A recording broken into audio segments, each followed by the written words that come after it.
बिस्मिल्लाहिर्रहमानिर्रहीम। अस्सलाम वालेकुम। कैसे हैं तमाम स्टूडेंट्स? उम्मीद करता हूं कि सब हैरोफियत से होंगे। आज 10th क्लास की इंग्लिश का मॉडल पेपर नंबर 3 हम करेंगे। ऑब्जेक्टिव पेपर इसमें नंबर 1 पे जो उन्होंने हमें दिया हुआ है, they dash T every morning, कि वो हर रोज चाय पीते हैं। एवरी मॉर्निंग, हर रोज चाय पीते हैं। इसमें आपने देख लेना कि एवरी, रेगुलरली, डेली आ जाए तो वो ज्यादातर हम चेक करते हैं कि वो प्रेजेंट इंडेफिनिट में यूज होता है। प्रेजेंट इंडेफिनिट की पहचान क्या होती है? मैंने आपको पहले भी बताई है। प्रेजेंट इंडेफिनिट में फर्स्ट फॉर्म यूज होती है। अगर सब्जेक्ट सिंगुलर हो तो फर्स्ट फॉर्म के साथ ऐसी ही एस का इजाफा करते हैं। अगर प्लूरल में हो तो फर्स्ट फॉर्म असली हालत में आ जाती है। अब ये आपने देखना, सब्जेक्ट इधर दे है, आई वी यू दे प्लूरल में आते हैं, तो इनको हमने क्या करना है, इधर हमने फर्स्ट फॉर्म असली हालत में लगा देनी है। They take tea every morning. आगे नंबर 2 पे उन्होंने दिया हुआ है, they the baby dash for milk no, NOW, no, today और प्रेजेंट। इनमें से अगर आपने याद रखना है कि इनमें से तीनों में से कोई भी वर्ड आ जाए, नाउ आ जाए, प्रेजेंट आ जाए या टूडे आ जाए, उधर आपने इज और एम के साथ ING वाली फॉर्म लगानी है, क्योंकि वो प्रेजेंट कंटिन्यूस के फिक्रे होते हैं। तो प्रेजेंट कंटिन्यूस की क्या पहचान होती है? इज और एम के साथ हम इंग फॉर्म यूज करते हैं, ING वाली फॉर्म यूज करते हैं। अब आपने देख लेना है कि बेबी, सब्जेक्ट का भी देखना है आपने। अगर सब्जेक्ट सिंगुलर होगा तो इज आएगा, अगर प्लूरल होगा तो आर आएगा, और अगर आई होगा तो फिर एम आएगा। अब इधर सब्जेक्ट सिंगुलर है, बेबी एक है, तो इसके लिए लगेगा is crying. The baby is crying for milk now. आगे नंबर 3 पे आ जाए, I dash her in the plane, मैं उसे प्लेन में मिला। अब इसमें आपने देखना है ये किस टेंस का फिक्रा है, ये पास्ट इंडेफिनिट का फिक्रा है। तो पास्ट इंडेफिनिट में हमेशा आपको पता है सेकंड फॉर्म यूज करते हैं। तो पास्ट इंडेफिनिट में मीट फर्स्ट फॉर्म होती है और मैट सेकंड फॉर्म है, तो इधर आएगा मैट। आगे नंबर 4 पे आ जाए, the court dash its verdict on Thursday next. मैंने आपको पहले भी बताया था कि इसकी पहचान आपने याद रखनी है। अगर नेक्स्ट आ जाए या टुमारो आ जाए तो उधर हमने वर्ब की कौन सी फॉर्म यूज करनी है, क्योंकि वो आने वाले वक्त की बात होती है। आने वाले वक्त में हमेशा विल शैल लगता है, क्योंकि वो फ्यूचर के फिक्रे होते हैं। फ्यूचर में हम विल शैल यूज करते हैं। तो the court will give its verdict on Thursday next. आगे नंबर 5 पे आ जाए, this watch dash very much. अब दिस वॉच, ये आपने देखना है कि किस टेंस का फिक्र है, उसके मुताबिक उसमें आपने वर्ब यूज करना है। नॉट कॉस्ट, पीछे इसके कुछ भी नहीं लगा हुआ, ये भी नहीं आएगा। विल नॉट कॉस्ट, ये आएगा। Will not cost. कॉस्टिंग, ये ING फॉर्म भी अकेले नहीं। डिड कॉस्ट, ये भी नहीं आएगा, तो इधर आएगा विल नॉट कॉस्ट। ये तो हमारे हो गए 5 जो मरूजी आनी है हमें।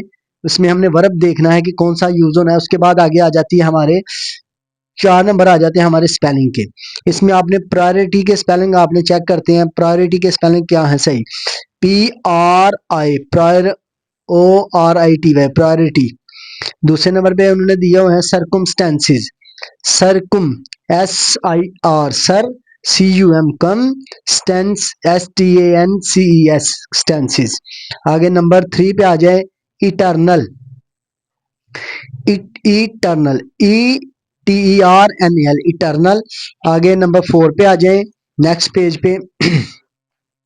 इसमें उन्होंने दिया हुआ है इनोवेटिव, इनो, INNO, इनो, VAVTIV, टिव, इनोवेटिव।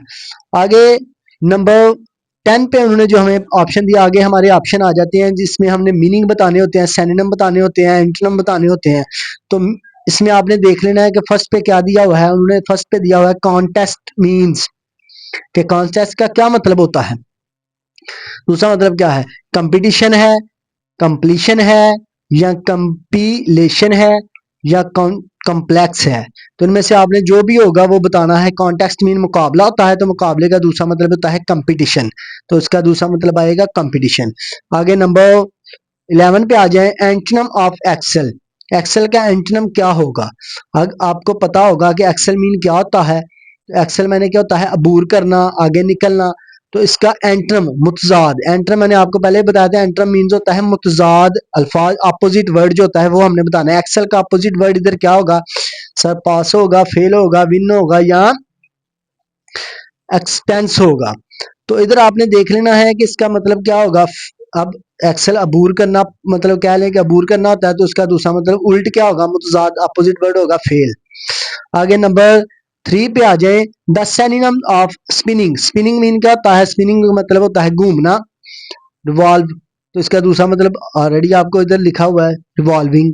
आगे the synonym of stillness. Stillness क्या होता है? स्टिलनेस होती है खामोशी। तो इसका दूसरा मतलब पनिशमेंट है, नॉइज है, मूवमेंट है या साइलेंस है। तो जाहिर सी बात है इसका मतलब साइलेंस होगा। आगे नंबर 14 पे आ जाए, फ्लडेड। फ्लडेड मीन्स क्या होता है? डूबना, ठीक है। सैलाब भी होता है फ्लड, तो फ्लडेड डूबना। तो इसका दूसरा मतलब क्या होगा? इन अनडेटेड, इन अनडेटेड। आगे नंबर 15 पे आ जाए। ये आगे उन्होंने हमें ग्रामर दी हुई है। ग्रामर में हम आपने बताना है द नाउन, एडजेक्टिव, एडवर्ब, ये सारी चीजें आपने बतानी है ये क्या होती हैं। नंबर 15 पे उन्होंने दिया हुआ है everybody enjoys a good movie. कहते हैं कि एवरीबॉडी क्या है? The underline word is an pronoun. कौन सा प्रोनाउन है एवरीबॉडी? या अब आपको पता होना चाहिए कि एवरीबॉडी, एनीवन, समवन, एनीथिंग, ये सारी चीजें आपको पता होनी चाहिए कि ये क्या होती हैं। तो इसमें आपने डेफिनेट प्रोनाउन है, ये रिफ्लेक्सिव प्रोनाउन है, इंडेफिनेट प्रोनाउन है या पर्सनल प्रोनाउन है।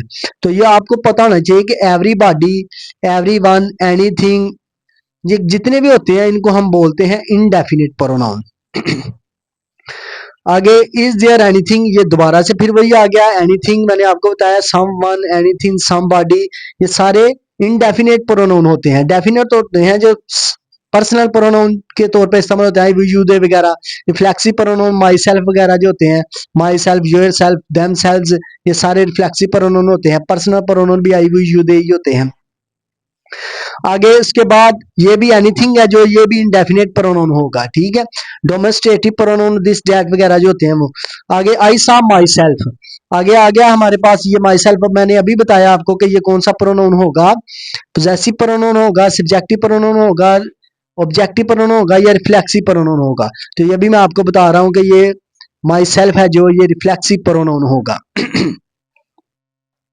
आई am afraid, I can not afford to spend, ये टू के बाद जो फर्स्ट फॉर्म आती है इसको हम ग्रामर की रूप से क्या कहते हैं? जीरंड कहते हैं, प्रेजेंट पार्टिसिपल कहते हैं, पास्ट पार्टिसिपल कहते हैं या इन्फिनिटिव कहते हैं।